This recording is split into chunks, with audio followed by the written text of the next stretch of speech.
Tabi lang mga kapuso kay sensitibo ang mosunod nga balita. Patayng lawas sa usa ka lalaki ang napalgang naglutaw sa Cagayan de Oro River.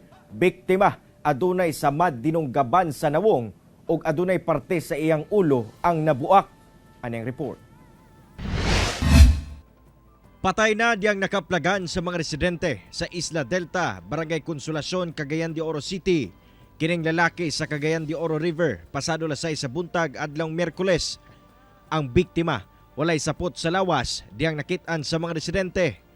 Wala sab residente nga nakaila sa mong biktima. Ang simpleng kabuntagon sa mga residente dinhi sa Isla Delta sa Barangay Consolacion nabulabog human nga nailang napalgan ang patayng lawas sa usa ka lalaki dinhi sa puthaw sa usa sa mga bangka nga ilang ginagamit sa pagkwari. Gidira to diri niya sa atong kauban na mo koridor diri. Gidira sa diri padaplin siya diri. Ipakulob ra to siya. Ipakulob kay nahubo kan tanan. Gilayon kining giimbestigahan sa mga personay sa Police Station 5 Makabalan. Pag-abot sa mga personay sa Scene of the Crime Operatives Consoko, gisuta gilayon niini ang patayng lawas. Nakitaan kini og samad dinunggaban sa iyang nawong nga bahin. Adunay parte sa iyang ulo ang nabuak. Posibleng patay na kini ay pa na-expose sa tubig o sa sapa kung asa kini nakita.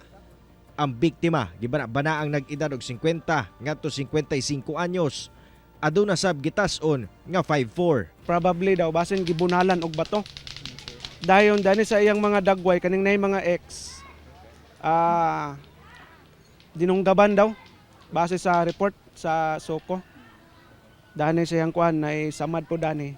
Ang kapulisan nanawagan karon sa mga nawad-an og kabanay nga makig-alayon sa ilang buhatan ug sa mga tawong adunay nasayran sa maong kaso. Nawagan lang mi sa pamilya sa biktima basin og nawadaan mo og parente da or unsa ba inyong igsuon ba ani lang mo dani sa Police Station 5 para atong kuan maasisan ta mo. Kauban si Makoy Simpron sa kamera.